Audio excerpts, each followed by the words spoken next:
Искахте да си говорим за недвижими имоти, в това видео ще си говорим точно за това. Но първо ще си направя едно кафе, защото няма нищо по-хубаво от чаша добро кафе рано сутринта. За кик, както се казва. Да започне деня ни с шут. Кафенцето ще бъде дълго, средно силно. Yes! И защо? Недвижими имоти. Ами защото недвижимите имоти са ми слабост и голяма страст. Аз когато вървя по улиците, се заглеждам по хубавите сгради и хубавите къщи, когато видя някоя хубава архитектура, сигурно повече отколкото се заглеждам по жени. Но това съм аз. Като оставим това на страна, както споменах в миналото видео, недвижимите имоти са нещо много сигурно. Нещо физическо, нещо, което може да го пипнете, което няма къде да избяга. На всичкото отгоре това е един от бизнесите, които могат да правят страшно много пари. И ако направите едно проучване и видите кои са най-успелите и най-богати хора, ще видите, че почти всички те се занимават с недвижими имоти. И не на последно място, това е методът, който може да ви прави пасивен доход. А в крайна сметка не е ли това, към което се целим всички? Не са ли това правилата на играта? Или аз поне така я разбирам. Идеята е с времето да можем да правим колкото може повече пари, но да работим по-малко. И това е много важно. Много важно е да работим по-малко, защото за какво са ни толкова много пари, ако ще и милиони да правим, ако не можем да си ги харчим с кеф, да се забавляваме, да пътуваме където си искаме и да се радваме на нещата, които си ги купуваме. Все едно да работим от 8 до 8 цял ден, за да поддържаме бизнеса си. Между другото, не смятам, че е особено трудно да правите пари, ако работите и много. Проблемът е наистина и трудната част е да правите много пари, докато работите малко. И тази привилегия имат много малко хора. Точно за това, в това видео ще ви дам основите на това да работите малко и да правите много пари. Но когато инвестирате в недвижими имоти, и не само в недвижими имоти, хубаво кафе. Трябва да имате информация. И то трябва да имате правилната информация.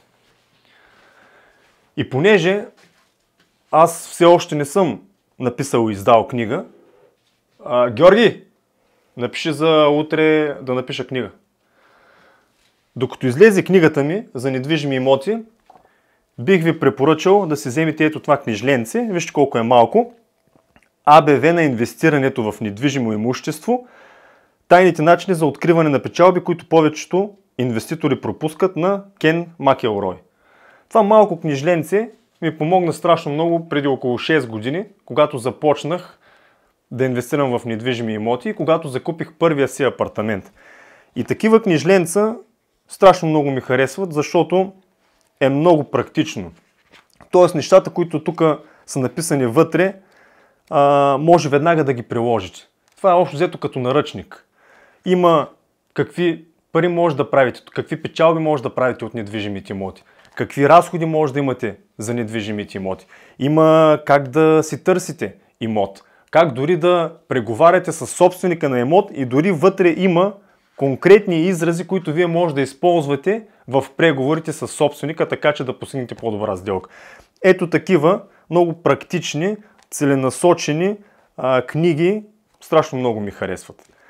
Така че препоръчвам ви, ако това е нещо, което ви интересува, да си я вземете и да я прочетете. Искате ли да дойдете с мен малко да се разходим? Айде, елате!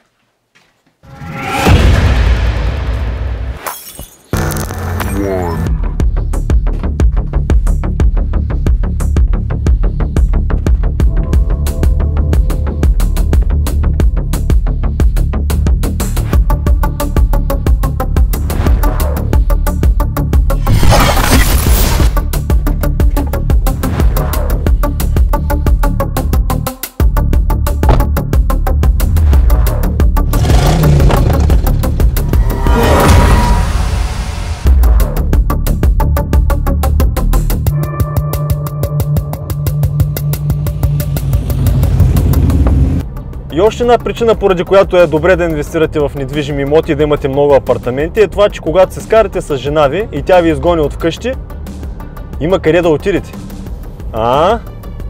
Златни съвети ви давам просто, златни. Грабете с шепите, грабете докато можете.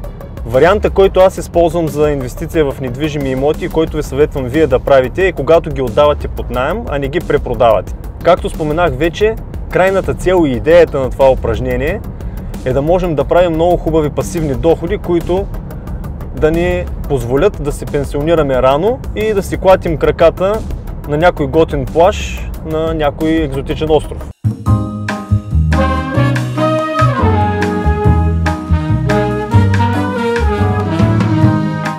Отделно това мога да кажа, че е по-сигурният начин, отколкото спекулативните препродажби на имоти с цел печалба. И точно поради тази причина голяма част, да не кажа почти всички от строителчетата в началото на века, които започнаха и които построиха всички тези нискокачествени сгради, фалираха и умряха. Защото първо, че не разбираха нищо от строителство и второ, първото нещо, което направиха след като продадат някой апартамент на зелено, е да си купят нова кола. Много добре ги познавам, защото точно тези години бях в такива среди и работих точно за такива инвеститори и предприемачи. Когато един си купеше нова S-класа, например, неговият приятел, също строител, първата му идея беше да си купи по-новия модел, за да може да има по-добра от неговата кола. И абсолютно всички, ама задължително, си оставяха най-хубавия апартамент от цялата сграда за тях. Обикновено на последния етаж. И точно за това, когато дойде кризата 2007-2008 година, всички подобни инвеститорчета фалираха и затвориха бизнесите си. Но ние, понеже сме много по-умни с вас, ние ще инвестираме в малки апартаменти, които след това ще отдаваме под наем. И така от един малък апартамент може спокойно да ви идват чисто 200-300 лева на месец печалба, която вие да си прибирате в джоба. И сега някой ще каже, 200-300 лева румба, то не си заслужава цялата тая хамология за 200-300 лева. 200-300 лева първо изобщо не е малко и второ, тази игра се играе с натрупване. 200-300 лева ви идват само от едно апартаментче. Да, обаче вие спокойно след няколко месеца или година може да вземете второ. След това ще вземете трето, четвърто, пето. Няма да се усетите как ще мине времето и как вие ще имате едно 10, 20, 50 апартамента, от които всяко ще ви носи по 200-300 лева чиста печалба. А най-важното в крайна сметка, това е притока или потока на пари. Казано на английски cash flow. Отделно, когато препродадете, например, даден имот и вземете една по-голяма сума на куп, много по-лесно се харчи. Хората започват да се изкушават и започват да си купуват коли, мотори, по-хубави апартаменти, по-скъпи жени и в крайна сметка може и много хубава печалба да си направил от дадената сделка, но след като продадеш, след като изхарчиш парите, което става много бързо, ти започваш пак играта от начало. Затова предпочитам аз да инвестирам в апартаменти, които след това да отдавам под наем, защото с всеки един апартамент, който аз закупя, моя приход месечен се увеличава. И аз по този начин си гарантирам едно по-добро бъдеще и по-сигурно бъдеще. Или момент, в който наистина ще мога да си правя каквото си искам и да се забавлявам, докато в същото време печеля страшно много пари. Каква е схемата при тези инвестиции? Съвсем грубо казано, вие взимате апартамент с пари на банката. Всякакъв тип подобни инвестиции трябва да разберете, че се правят с чужди пари. Не ваши събрани. Първо, че вие няма как да съберете на куп пари за един апартамент. 40, 50, 60 хиляди евро, 30 хиляди дори евро да е. Това просто няма как да стане. Цял живот ще събирате пари, за да купите един апартамент. Това е най-глупавото нещо, което може някой да направи. Подобни инвестиции винаги се правят с чужди пари. Тоест, вие теглите кредит от банката. Ипотекирате даденото помещение, което искате да купите, внасяте една първоначална вноска от 10-20% и останалите пари ви ги дава банката. Вие използвате пари на банката. След което вие ще имате месечна такса към банката и идеята на цялото това нещо в крайна сметка е вие да може от наема, който ще взимате за помещението, да поемате месечната такса към банката и да ви остават на вас пари като чиста печалба. И ако си изиграете правилно картите, купите подходящия апартамент и го отдадете на хубав наем, това не би било проблем. Всеки един апартамент да ви носи минимум 200-300 лева чиста печалба. Зависи от апартамента, може много повече да ви носи, но това е един от най-сигурните варианти, най-лесният, като за начало да започнете с много малки апартаментчета и там печалбата ви ще е по-малка. По-малка ще е, обаче пък всичко останало ще е много по-лесно, както и имайте предвид, че малките апартаменти се отдават много по-лесно под наем. Като говоря за малки апартаменти, в случая двата апартамента, които аз закупих, целите апартаменти бяха от около 30 и няколко квадратни метра. Това е цялото помещение, имайте предвид. Това са общо взето гарсониери или буксониери. Една основна стая с баня и тоалетна. Ето го и първото апартаментче, което взех. Ето тук, в този ход се намира. Значи от тук като отворите вратата няма как да ви го покажа, защото и двете апартаментчета ги продадох, но защо съм ги продал, това може да е тема на разговор за друго видео. От тук като отворите вратата, 2-3 крачки направо, няколко стъпала надолу се правеха, където беше входната врата. Самото помещение всъщност беше полуприземно. Тоест почти половината, даже и повече, се намираше под земята. След малко ще ви покажа снимки, как го заварих, в какво състояние, как го ремонтирах и как изглеждаше след това. Най-важното нещо, когато търсите апартаменти, това сте го чували сигурно много пъти, това е локацията. Локация, локация, локация. Винаги търсете централно място, близко до центъра на града. Това помещение може би е на 5-10 минути пеша от центъра на Варна, на толкова е от морската градина и от плажа. Ако живеете в курортен град, тогава задължително ги търсете да бъдат близко до морето. Ако обърнете внимание, има всичко на 2 крачки от него, аптека, хранителни магазини, плодове и зеленчуци. Буквално може по чехли да си слезете и да си напазарите абсолютно всичко, което искате. Това са много важни неща, когато говорим за отдаване под наем. Най-важното нещо е, когато се търсите апартамент, да отворите една карта на града, в който се намирате, в който искате да инвестирате и да видите кои от кварталите са най-близко до центъра, кои са с най-хубава локация и да си кажете, че да си зададете като параметър, че ще инвестирате и ще търсите апартаменти само в тези квартали. И абсолютно нищо друго не ви интересува.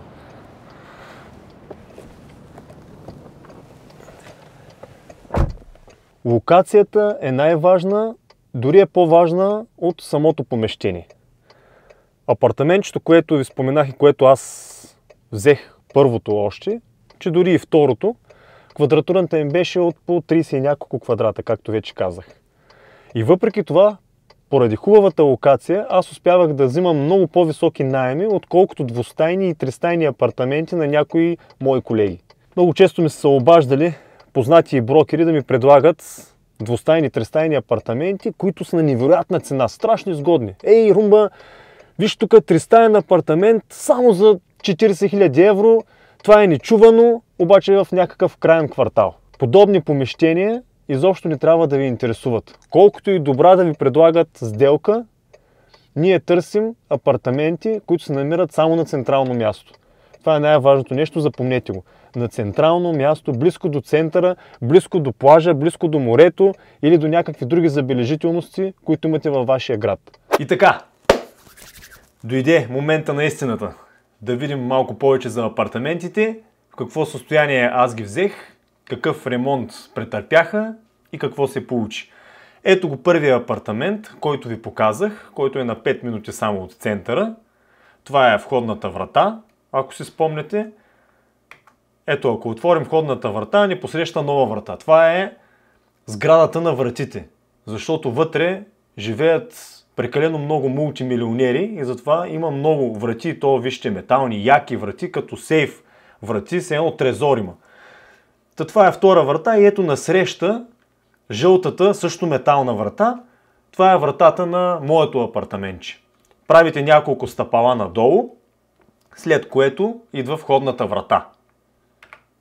Ето е къде е още веднъж. Красота, отвънка вижте колко е красивичко. Кабелчета, лампи някакви изгорели над вратата. Като отворим вратата, вижте сега, това е много интересно. Това е нещо уникално в момента, което виждате. Такова нещо ви гарантирам, че до сега не сте виждали, най-вероятно не сте и сънували.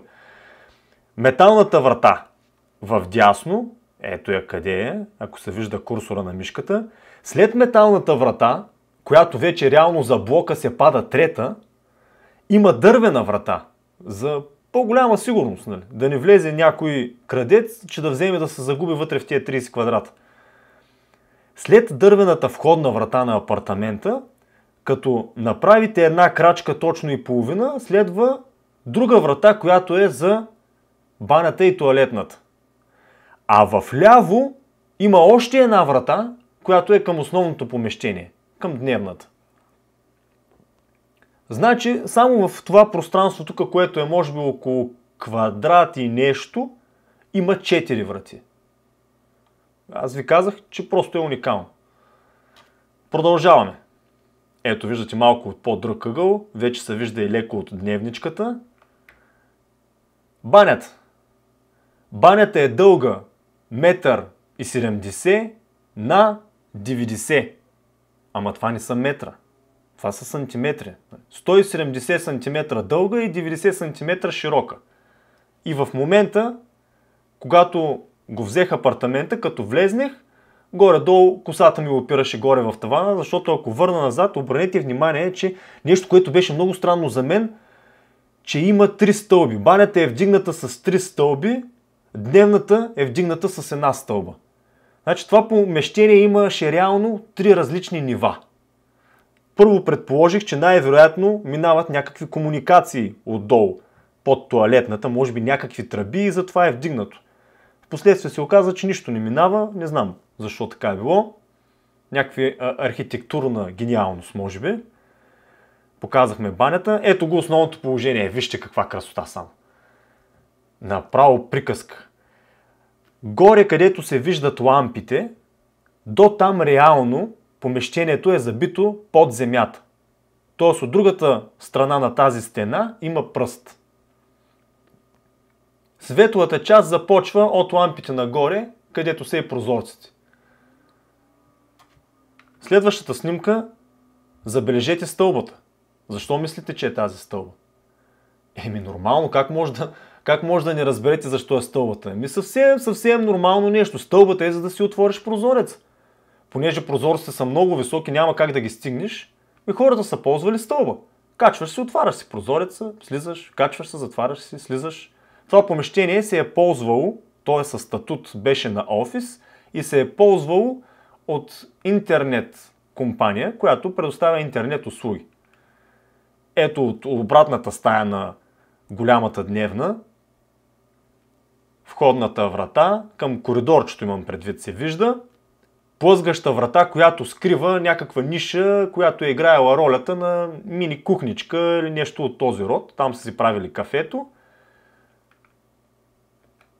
Виждате какъв е тавана всъщност, скатен покрив, наподобяващ покрива на къща. Ето го кухничката, бижу, просто бижу. Това е пак тази скрита ниша. Ето е цялата. И сега... Какво се случва тук? Какво е това? Това не е сграда в Ирак в момента. Това е банята и тоалетната, дами и господа. След тотално разбиване. Виждате, че трите стъпала и стълбите вече са изравнени, изчезнали са. Абсолютно всичко е изчезнало. Плочки, санитария, гон. Всичко е заминало. Няма плъзгащи врати тук. Плъзгащите врати директно на коша. Вратата, която е всъщност към дневната, която беше тук на тази снимка, тотално е премахната, като даже съм я разширил, за да има по-добър и широк достъп до всекидневната. Ето това е проектчето, което сам съм си направил за помещението, как съм искал всъщност да изглежда. Виждате входната врата, ето кафявата, вляво отварям широк достъп към дневната част. Банята и туалетната може да видите е тук. Кухнята вляво, срещу нея мека мебел с масичка. Сложил съм 2 щъркела и мини бар, който да отдели все пак спалнята от към дневната. И в дъното има малко бюро, което играе ролята на като офис, работно място, нека така да го кажем. И сега, готови ли сте? Седнете. По-добре наистина да седнете. Ето го и крайния резултат. Чуау! Шгрдум! Да, това е същото помещение, да ви кажа. Какво съм направил всъщност тук? Виждате, че цялото помещение е в светли цветове, т.е. доминира белия цвят. Много е важно, когато се занимавате с малки помещения, малки апартаменти, вие да направите всичко възможно така, че те да изглеждат много по-големи и много по-пространствени. Едно от нещата е цветовете да бъдат колкото може по-светли. Виждате как се разшири, когато премахнахме входната врата към стаята основната, която е дневната. Кухнята, виждате къде влезе, там където беше нишата с папките. Мека мебел, разтегаемо диванче, което става спокойно за двама възрастни да спят. Кафе масичка, футьолче, телевизор, мини-бара с щъркелите, насам е спалнята с едни ниши, които могат да се използват тук за книги. Ето от обратния ъгъл може да видите. Една съвсем прилична кухничка се получи с абсолютно всички нужни уреди, на които едно малко домакинство се нуждае. Фурна с котлони, с аспиратор, мивка. Това е пералня с сушилня, 2 в 1. Достатъчно голям хладилник. Виждате спалнята, това всъщност 2 легла съединени представлява. Огромен гардероб. Ето от друг ъгъл. Стол с офис бюро за работа. Ето по-отблизко.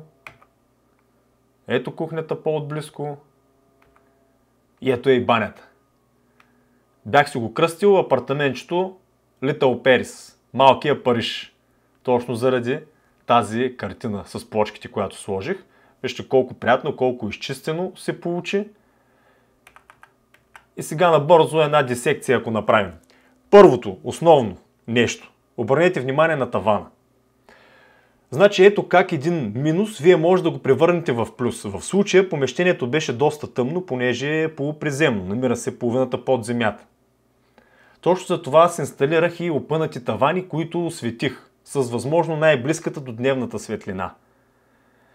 И от минус това се превърна в един огромен плюс, защото всеки един човек, който влезнеше, било то клиент, евентуален наемател или след това купувач, първото нещо беше да обърне внимание на тавана и да ме пита как съм го направил, какво е това и така нататък. Ето как един всъщност голям минус, огромен минус, вие може да го превърнете в плюс. Да забелязвате стълбата? Стълбата я няма.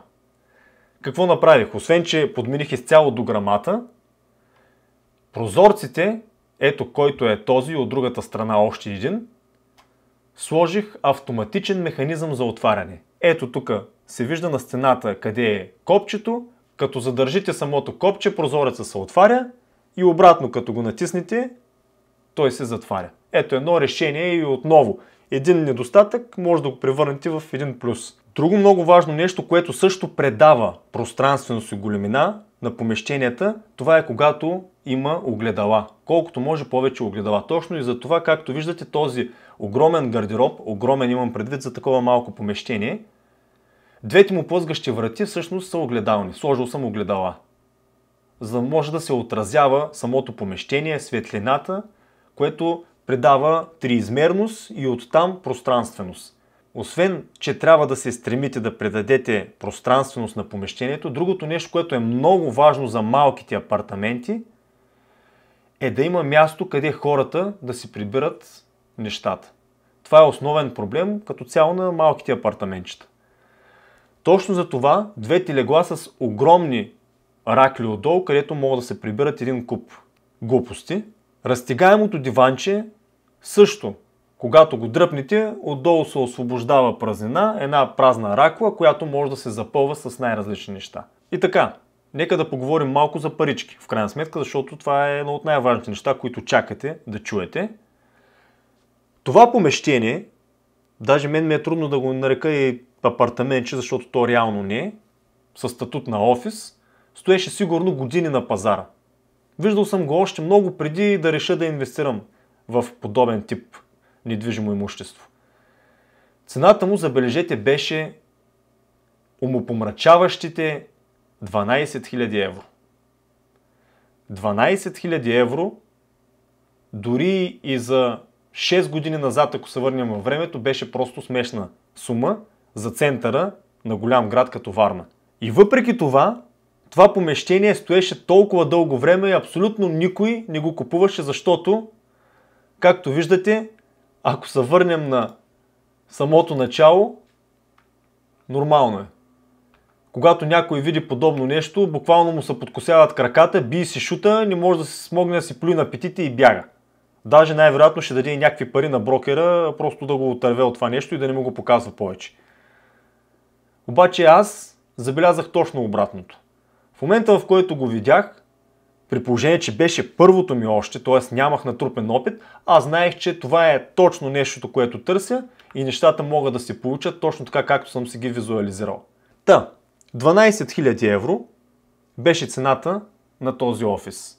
Както вече споменах, подобни инвестиции не се правят с собствени пари. Това помещение аз го закупих чрез банков кредит, ипотекирано, като от тези 12 000 евро, реално сумата, която аз извадих от джоба си, беше около 1000 и няколко евро. Останалата част ми е предоставена от банката. За целият този тежък ремонт, който направих и за да го обзаведа толкова луксозно, аз хвърлих още около 10 000 евро. Тоест, цялостната направа на апартамента в крайния му вид, който виждате, ми е излезнало около 11 000 и нещо евро. Разход, който аз съм дал от собствения си джоб. При подобен кредит, взет от банката от около 10-11 000 евро, месечната ми такса, месечната ми вноска към банката беше около 100 лева. Аз спокойно взимах наем на това помещение от 450 лева на месец. Говоря ви за дългосрочен наем. 450 лева, което ще рече, че аз съм си прибирал 350 лева чисто в джоба, чиста печалба. В момента изключвам някои дребни неща, ремонтни дейности, които в даден период от време вие ще трябва да правите. Тоест, те са ви като някакъв разход, който ще идва от време на време, но те са наистина много незначителни тези разходи, особено когато говорим за такива малки апартаментчета, които няма кой знае какво толкова да им се случи. Тоест, да речем след някоя друга година, след като излезе даден наемател, примерно ще трябва да ударите една боичка бяла да пребоядисате, да смените някоя друга кружка, в най-лошия вариант е да има някакъв уред, който да е изгорял, но това не е фатално, не е чак такъв голям разход, а и много зависи как вие ще си подготвите и договора с самите наематели. 450 лева на месец мога да ви кажа, че тогава не взимаха и двустайни апартаменти, които се намират малко по-отдалечено от центъра. И на всичкото отгоре имайте предвид, че, както споменах, това е дългосрочен наем. Тоест, вие може да правите много повече, ако го пуснете за нощувки. Спокойно може да взимате по 30-40 лева на нощувка и тогава крайно месечно вие ще правите може би около 900-1000 лева, може спокойно чиста печалба да правите.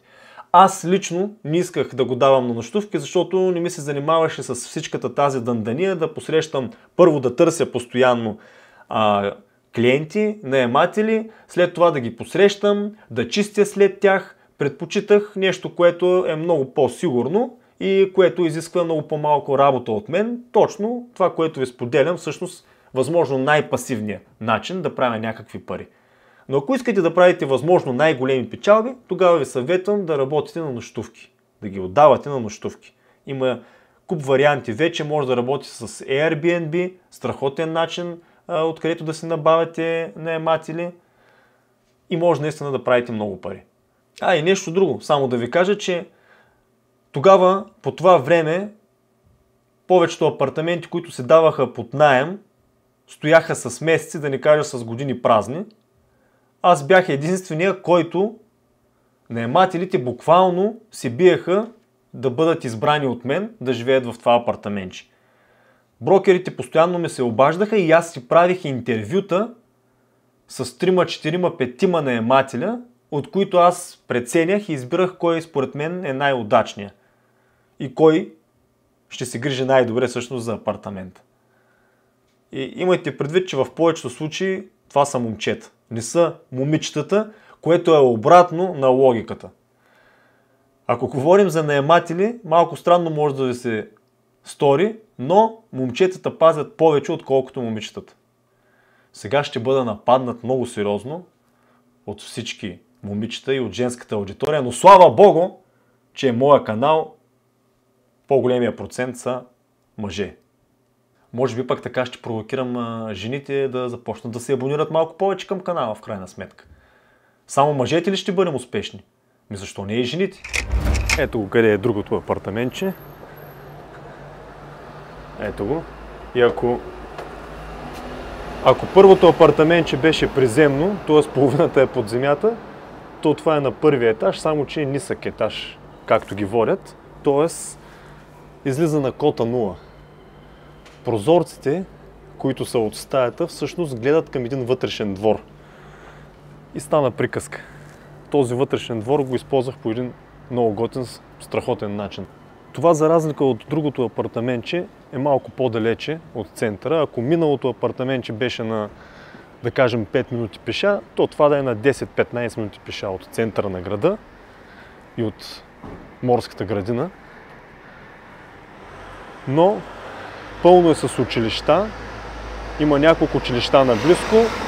Пълно е отново с ресторанти, с магазини, с спирки. Все неща, които трябва да обръщате внимание и да гледате, защото това са важни неща, когато говорим за отдаване под наем. Ето го училището, на 2 крачки от апартаментчето, главни булеварди, лостове за набиране в училището. Ако не бях с палтото сега, ще да ви покажа как се правят 50 набиранки с една ръка.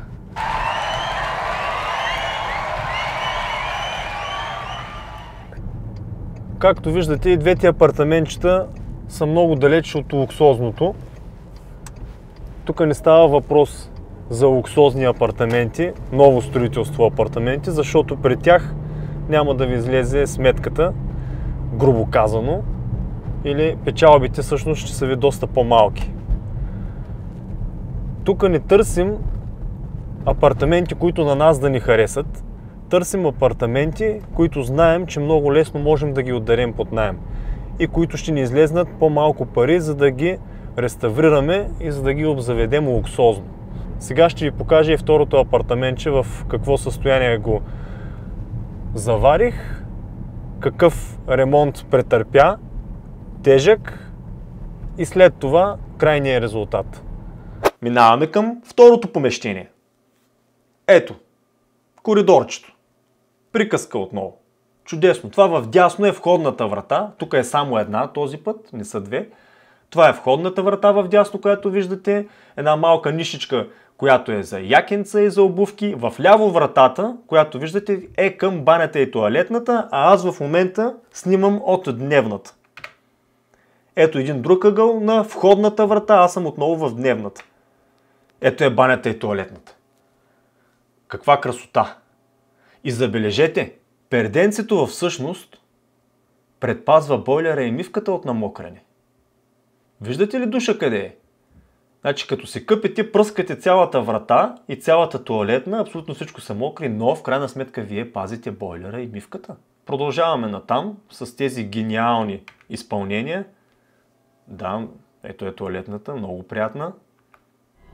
Ето го помещението. Да, това е основното помещение. Вдясно, това в началото много ме стресна, заприличаме на някаква вудо кукла. Не знам какво е всъщност, може и точно това да е било. Това е към другия край на помещението, а в дясно врата към ниша, която е много малка кухничка като коридорче. Ето е всъщност кухничката какво представлява. Влизаш вътре да си сготвиш нещо, депресираш се и просто повече не излизаш. Или може да е служила като за наказание, ако са живяли вътре с деца. Те отивай бързо в кухнята и повече да не си излезнал оттам. И то става човек. Оу! Отвънка. Това е отвънка. Не бях готов за тази снимка, бях я забравил. Значи от тук, отвънка съм изкарал може би около 2-3 мъртви котки имаше. Ето тези прозорци, които виждате в ляво, всъщност те гледат към вътрешен двор. Ето го вътрешния двор с тези тип решетка затворнически. И един куп тук стари печки, тухли и други красоти. Виждате кабелите отгоре, просто муцка, сладурче. И сега, ето го изпразнено. Първото нещо да го изпразним. Помещението. Вече е празно. Следваща стъпка. Бомба. Как се случи това ли? Просто слагате една пръчка динамит, палите и хвърляте. И това е възможно най-бързият начин да се направи един подобен ремонт. Ето, стената към кухнята директно вече я няма. Тук има тухли, може би за един мол да се вдигне. След това, изчистено отново и окабеляване. Изцяло нова ел инсталация. Старите кабели са махнати, нови са положени. Навсякъде, където съм искал да има лампичка, някакво захранване, скрито осветление. Тези тук, които са гофрите за телевизора, за да скрия кабелите на телевизора заедно с приемника. Ето кабелите към кухнята за уредите. Вижте само за какво нещо става въпрос и за какъв ремонт. Бум! Дум! Тръби, рязани. Така. Опа! Какво ще кажете? Да, не, това не е стая в Риц хотела. Това е същото помещение. И сега, тавана. Да започнем от тавана. Гипс картон. Гипс картон, за да скрия всичките кабели, за да мога след това да си вградя тези осветителни тела. Пода.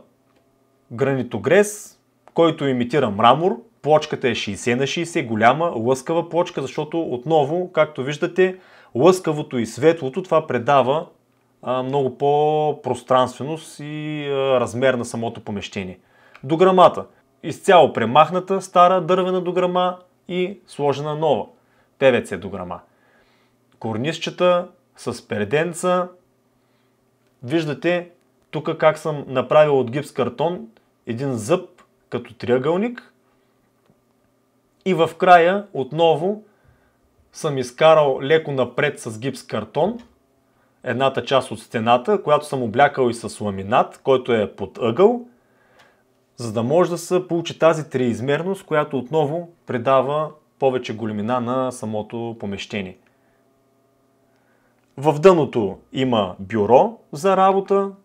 Ето друг ъгъл на помещението. В дясно от бюрото виждате има масичка за ядене, спокойно за двама човека. Кухнята, страхотно, в това апартамент ще се получи, че всъщност в такъв малък апартамент се обособи една доста голяма кухня, може да я видите. Това е мечтата на всяка една жена и не само на жена, да има една по-просторна кухня. Много мразя малки кухнички, в които буквално няма къде една диня да нарежеш. Всичките уреди съм ги вградил. Може да ги видите. Пералня с сушилня, малко хладилниче, което е напълно достатъчно за такова малко апартаментче. Аспиратор, фурна отново. Виждате меката мебел, всъщност, която се разтяга, спокойно остава за спане на двама възрастни човека, даже всъщност доста голямо спално пространство се получаваше. Отново раковата отдолу, която се издърпва, побира страшно много неща и предмети. В дъното гардероб, който отново е с плъзгащи врати с огледала. Вижте как се отразява цялата стая, имате чувство, че е 2 пъти по-дълга. Ето друг ъгъл на разтегнатата мека мебел. Отзади стената съм е направил с италианска декоративна мазилка, която предава луксозност. Телевизор е вграден в ниша. Той е в бял цвят, както е цялата обстановка на апартамента. Няма никъде да се виждат кабели. Страшно много мразя, когато има някакви опънати кабели някъде да минават или да висят от някъде. Всичко е скрито, прилежно. Дори има декорация. Включително апартаментчето имаше чаши, чини, вилици, лъжици, абсолютно готово за нанасене. Ето от тук може да видите пък, това е коридорчето в дясно от тези огледала, е входната врата. А тези огледала всъщност това е нишата на закачалката, там където бяха и обувките. Отново съм облякал всичко в огледала и изглежда много по-голямо. Стъклена врата към банята, отново придава пространственост, понеже прозира. И ето банята. Същата плочка, която всъщност върви по пода на помещението, аз съм я пренесъл и в банята и включително и по стените. Вкарал съм и малко по-тъмна, на по-ситни квадратчета плочка, за да разчупи цялата обстановка и отвън. Да, това е абсолютно същото място, което преди малко видяхте с мъртвите котки. Не е дворът на някаква Кипра италианска къщичка.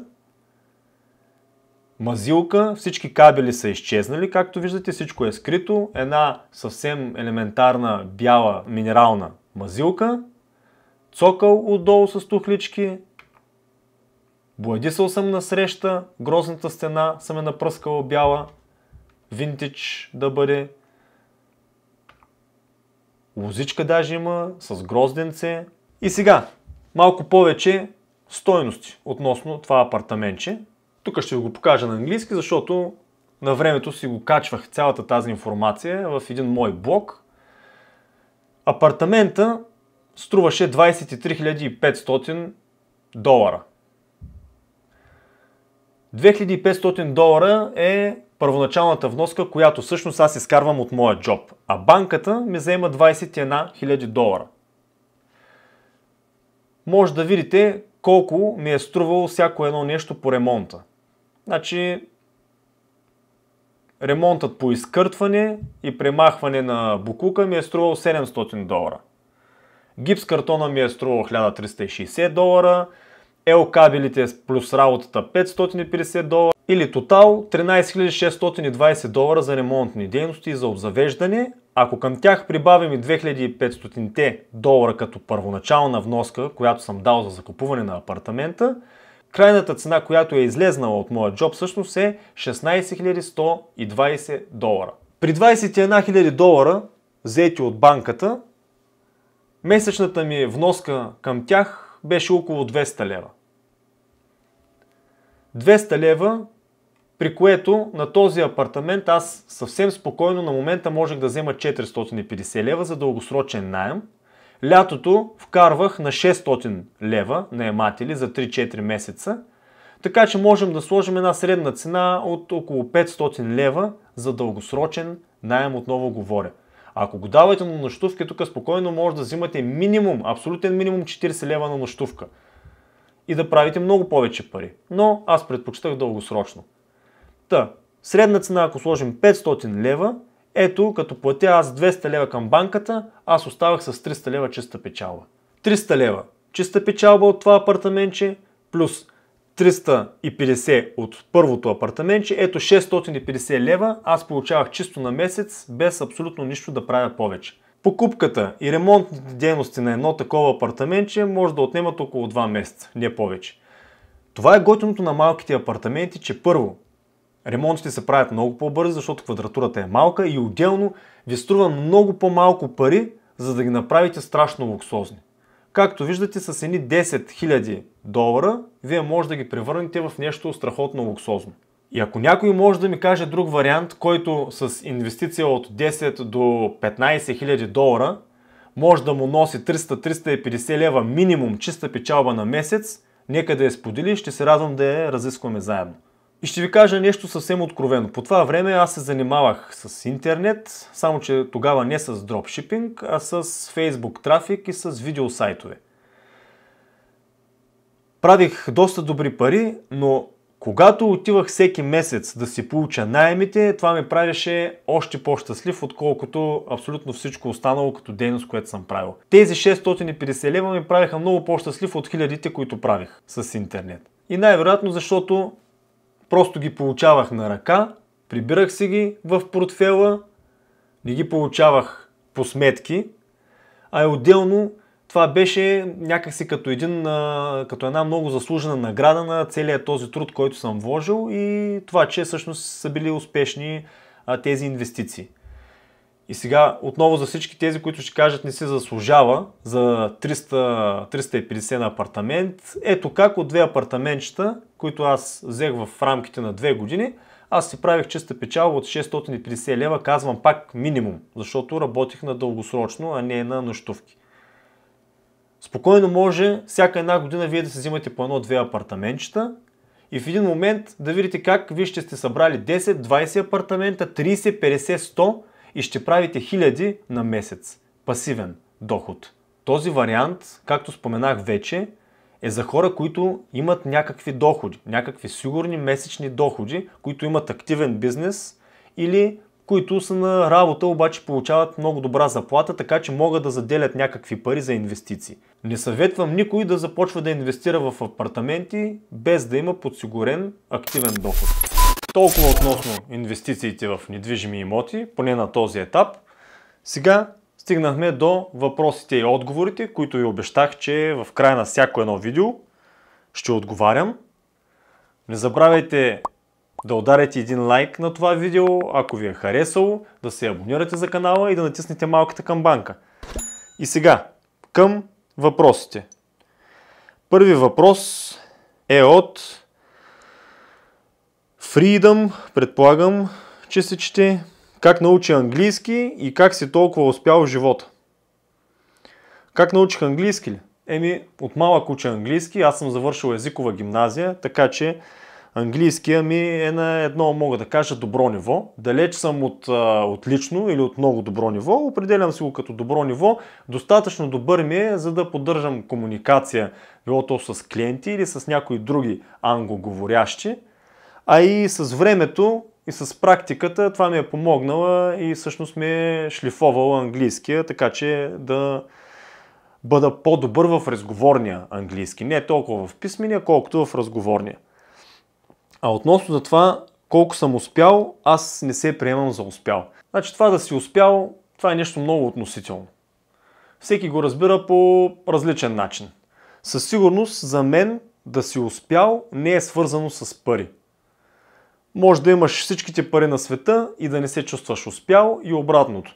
Може да си постигнал своята мечта, която например е да постигнеш вътрешен мир със себе си. И този вътрешен мир да го предаваш на останали хора, по този начин да им помагаш. Точно това може да те кара да се чувстваш успял, въпреки че ти нямаш страшно много пари. Аз не се чувствам успял на този етап, защото когато постигна една мечта, в момента в който аз я постигна, аз вече съм си поставил много по-висок. И постоянно преследвам нова мечта. Не знам дали ще дойде този момент, честно казано, в който аз ще се чувствам успял. Дано да дойде. Може и цял живот да ни дойде. Въпросът в крайна сметка, поне за мен, така ги виждам аз нещата, е накрая вече, когато стигна края на моя път, аз да се гордея с това, което съм направил, да съм щастлив, да съм водил пълноценен и щастлив живот. Следващ въпрос е от Александър Христов. Не смяташ ли, че дропшипинг бизнесът вече става oversaturated и предлагането е доста по-голямо от търсенето? За да успееш да направиш успешен бизнес в 2020, според мен ще трябва доста ресурси за реклама и уникален продукт, което пък си е голяма доза късмет. Така, Александър. Дропшипингът със сигурност няма как да е oversaturated. Мога да ти кажа, че дропшипингът е нещо, което много малко хора знаят. И ако на теб ти се струва, че е oversaturated и ти постоянно виждаш информация за дропшипинг, това е защото теб лично те интересува. Но реално в световен мащаб, а пък изобщо да ни говорим за България, повечето хора изобщо не са чували за дропшипинг. Ако питаш някой българин какво е дропшипинг, изобщо няма да може да ти отговори. Дропшипинг какво? Какво е това? Буквално с моя канал, може би аз съм първият, който дава малко повече светлина. Конкретно говоря за дропшипинг с Shopify и AliExpress за България. Нещо друго. Наскоро попаднах на една много интересна статия за един пичага, който преди няколко години отваря компания за очила. Компания за очила. Защото смята, че има някакво много голямо пространство, празно пространство в цените на очилата. Тоест има много ниски цени за очила и много високи цени за очила, но няма някаква златна среда. И точно поради тази причина той открива тази ниша и решава да тръгне да прави собствена марка очила, които да са на средна цена. Добро качество със средна цена. Прави уникална реклама, гениален маркетинг и само след 3 години купуват неговия бизнес за $100 милиона. Към тези очила той вкарва и друг продукт. Много ти се моля, обърни внимание. Гениален продукт, не чуван до сега, не виждан до сега. Това са чорапи. Очила с чорапи. Та, за каква oversaturated ниша говорим? Има ли нещо, което да е по-oversaturated от очила и чорапи? Може ли един нормален човек да си каже, аз ще тръгна да правя очила и чорапи? Според мен не. Но ето как той е намерил правилния пазар и само за 3 години е развил бранд, който е продал за $100 милиона. И сега ще ти кажа една огромна тайна. Ама само на теб. Никой друг няма да чуе. Не е важна толкова нишата. Не е важно дали е saturated, oversaturated или oversaturated, както дори не е важно толкова самия продукт. Да, наистина. Важно е продуктът да е добър, но той не е най-важното. Най-важното нещо, това е маркетинга. Маркетинга. Това е най-важното нещо. Как вие ще предложите вашия продукт или услуга, как вие ще предложите себе си и идеите си на хората. Това е най-важното нещо. Ето това е една от големите тайни, които повечето хора не разбират и не могат да проумеят. Не е най-важно нещо продукта. Може да имате гениален продукт, ако маркетинга и рекламата ви не струват, няма никакво значение. И обратното. Пълно е с примери с не толкова уникални и гениални продукти, които обаче имат невероятна реклама и продават безумно много. Точно това нещо е направил и този пич. Направил е един добър качествен продукт, но е наблегнал основно на рекламата и на маркетинга и как той да се покаже и предложи пред целия свят. Следващ въпрос е от Ивелин Йолов. Извинявай, искам да отида или в Бали, или в Тайланд, но не знам къде, на теб къде ти харесва повече. Малко по-различен въпрос от останалите бизнес въпроси. Много хубав и интересен въпрос, но аз мога да изкажа мое лично мнение. Това си е строго индивидуално за всеки. При всички положения изтока не би се харесало на много хора. Защото в повечето случаи идва малко в повече културния шок. Тоест, когато пристигнеш в дестинации като Тайланд или в Бали особено, можеш да видиш страшна мизерия и беднотия и точно до нея страшен лукс и много богати хора. Отделно абсолютно всичко там е различно. Хората изглеждат по различен начин, държат се по различен начин, сградите са различни, животните са различни, природата е различна и на много хора това не им действа добре, идва им прекалено стряскащо. На мен лично има един куп неща, които там страшно много ми харесват и даже мога да кажа, че съм влюбен, особено в Бали. На мен лично Бали ми е любимо място, мога да ходя сигурно 10 пъти в годината, ако имам тази възможност. Защо ми харесва ли? Не на последно място, хората мога спокойно да кажа, че са много по-добри, отколкото навсякъде другаде. Това, че те не са толкова материални, по някакъв начин страшно ме привлича. За тях не е най-важно материалното и парите. Те просто гледат да са щастливи. И са страшно добри към техните гости, към чужденците, т.е. към нас. Нещо друго, което е уникално за Бали, е, че този не особено голям остров е пълен с изненади. Има от всичко по много. Не мога да се сетя за друга дестинация, която да има толкова много неща и разнообразия, които ти можеш да правиш. Искаш да ходиш на плажове, едни от най-хубавите плажове се намират в Бали. Невероятна джунгла. Вулкани, и то активни вулкани, ако искаш да изкачваш. Невероятни места за забавление, дискотеки, ако това е живота и почивката, която искаш, окей, басейни, места за гмуркане, невероятна природа, храмове. Просто на едно не особено голямо парче земя има 1 милион неща, които ти можеш да правиш и искрено да се забавляваш. Има десетки невероятно красиви водопади. Има хиляди храмове, уникални храмове. Само буквално на няколко километра е пълно с куп други острови, които ти можеш да обиколиш с лодка или с малко корабче. И особено много ме привлича, че в Бали има един особен вайб. Не мога в момента да намеря, може би, правилна дума на български превод. Има някакво особено чувство, когато се намираш там. Например, ако говорим за Убуд, което е в джунглата, там има едно много приятно усещане на спокойствие, на мир, на йога. Там ходят такива хора, които искат да си почиват, които да се занимават с йога, които работят с интернет. Много от тях се занимават с интернет и са такива точно пътуващи или странстващи работници. И за това смятам, че за вас, особено за по-малките от вас, които са на по 20-30 години, които още нямат семейства, деца, е страшно добре да пътувате. И то на такива далечни дестинации, които са тотално различни от нашия свят, защото може да научите много неща там. Ще ви бъде много интересно, ще си почините добре, но може и да научите страшно много.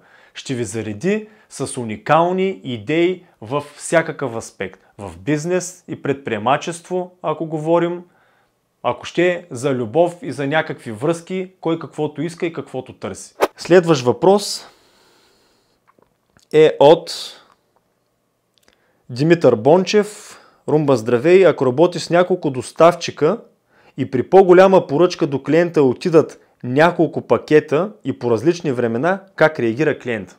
Това е съвсем нормално, защото Amazon практикува точно по този начин. Когато аз си правя поръчка в Amazon и си поръчвам няколко продукта, те ми идват по различно време.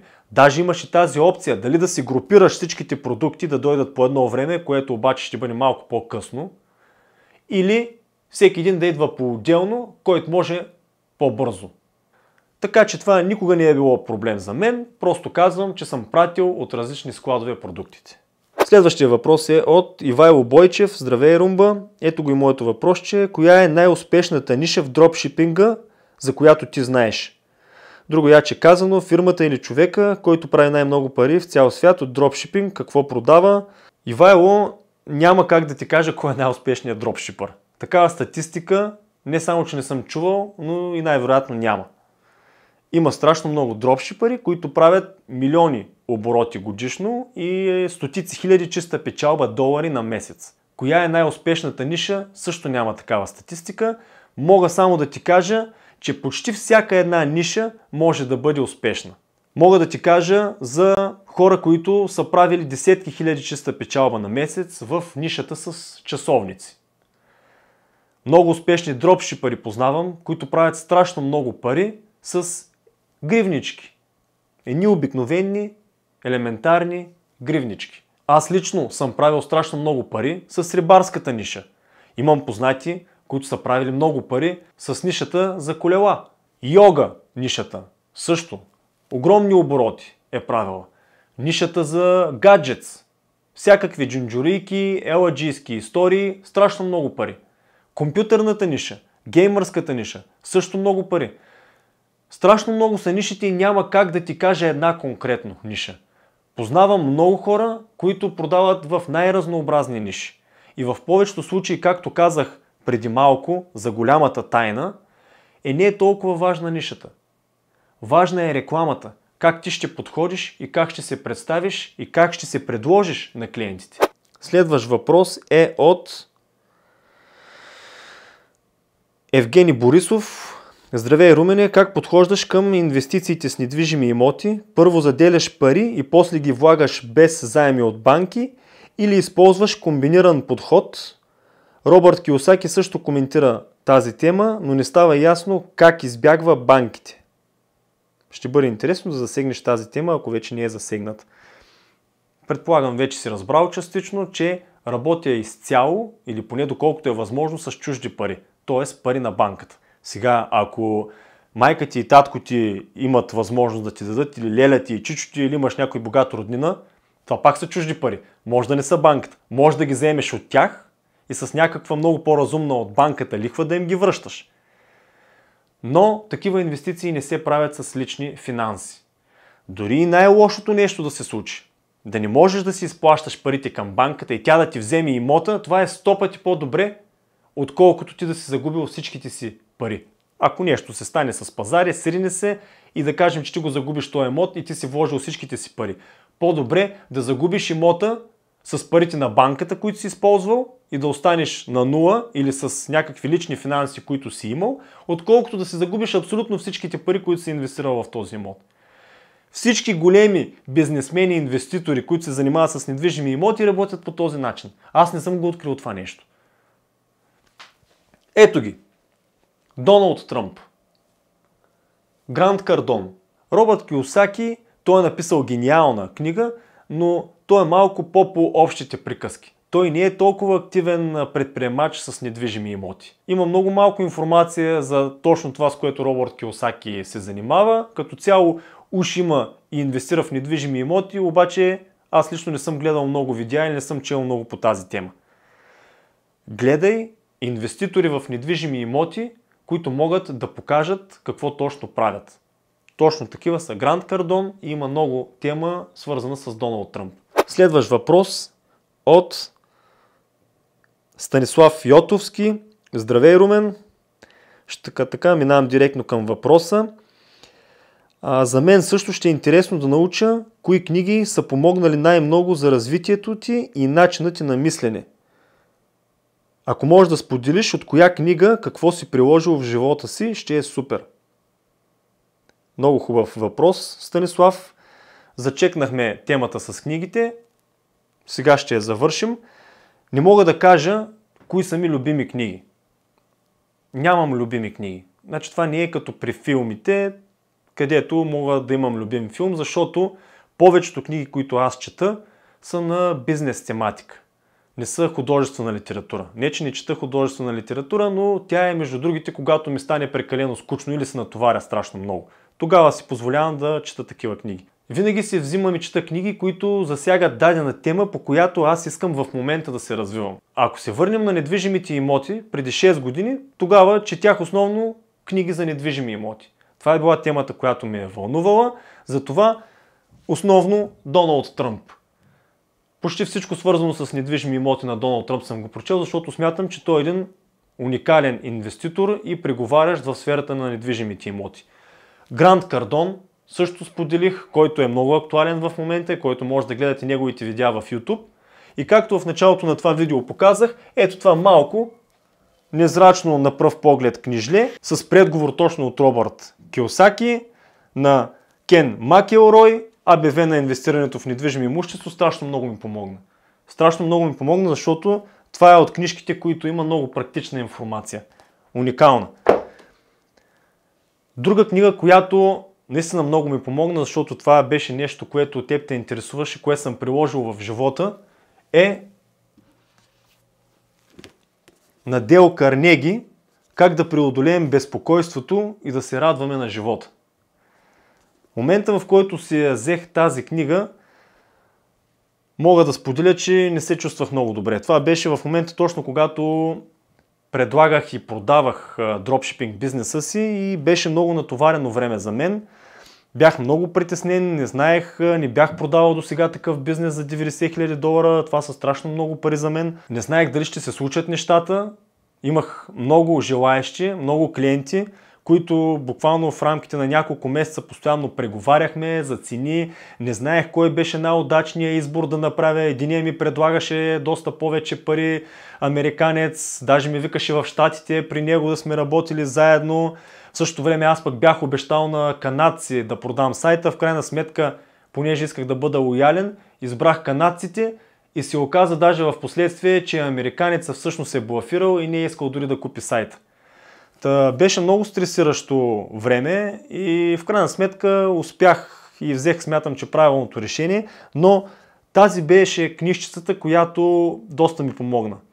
Отново пълна е с чудесни примери, как можеш да преодолееш това безпокойство и да се радваш много повече на живота.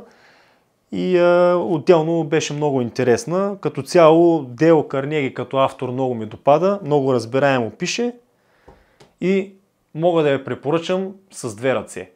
И още една книга искам да споделя и да препоръчам и това е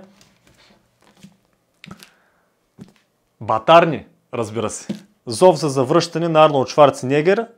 Моята невероятна история. Това е автобиографична книга, която едно, че може малко да ви разнообрази литературата, която четете и отделно ще ви научи на страшно много неща.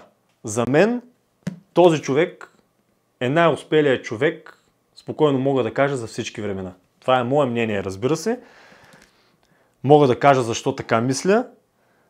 Отново не говорим за пари, въпреки че това е един от най-богатите хора, мултимилионер, но това е човек, който е бил един от най-успешните хора в няколко напълно различни области.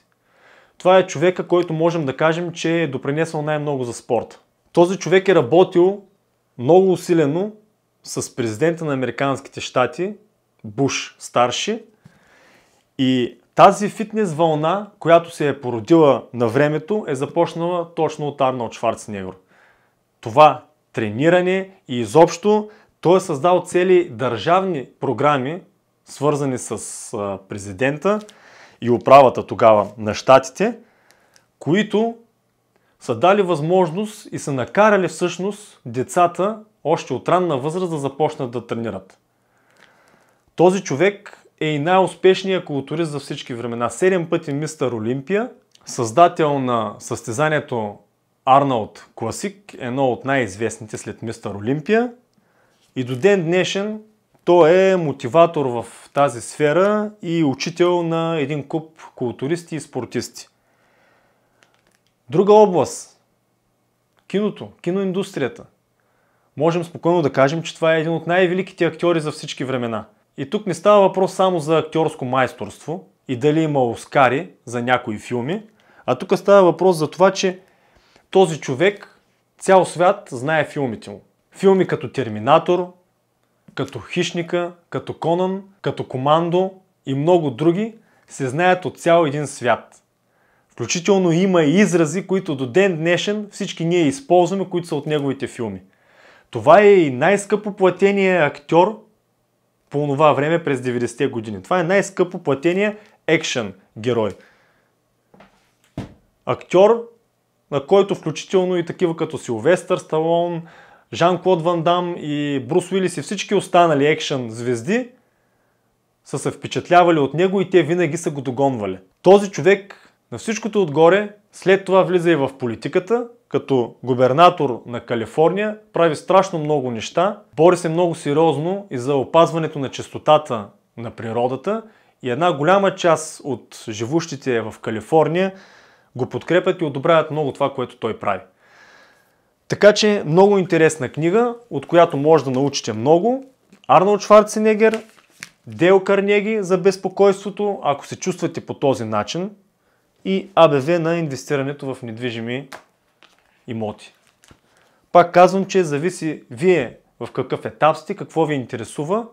Ако тези теми по някакъв начин ви интересуват, тогава смятам, че тези книги ще ви допаднат и ще ви харесат. Следващ въпрос е от Никола Ангелов. Здравей, Румене, бих искал да попитам следното. При пристигане на продуктите от AliExpress, те са с записани цени на опаковката. Как може да се справим с неприятното усещане в клиента, че той е платил скрита надценка от нашия магазин? Благодаря. Никола, това също е нещо, което не е толкова странно. Тоест много големи компании пишат по-ниска цена, за да могат да платят по-ниски шипинг такси. И това е нещото, което аз отговарям на клиентите, които ме питат, а те са страшно малко. Мога да ти гарантирам, че ще има много малко хора, които ще се захванат за това нещо и ще ти пишат.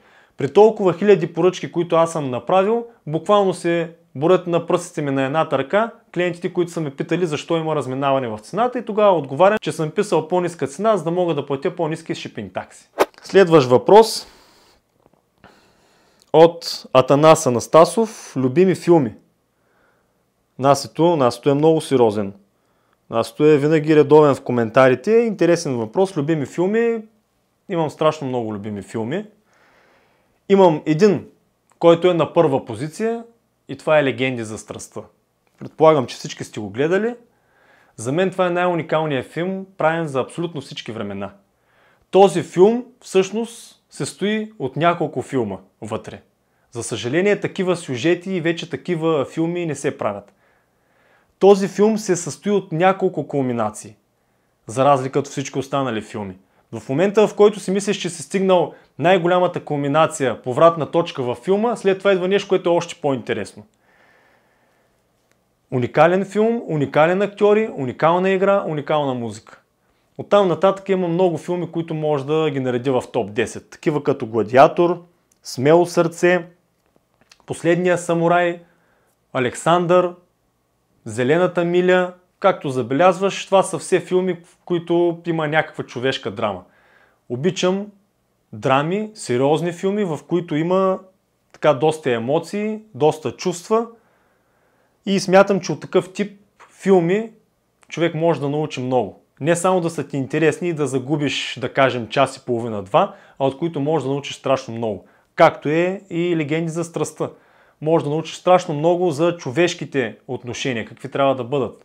Какво трябва да е един мъж, как трябва да се държи един мъж, как трябва да се грижи за семейството си, каква трябва да бъде дори една жена. Уникален филм. Следващ въпрос е от Иван Карая Иванов. Въпросът ми е много прост. Как един 16 годишен да прави някакви пари от интернет, без значение колко време ще трябва?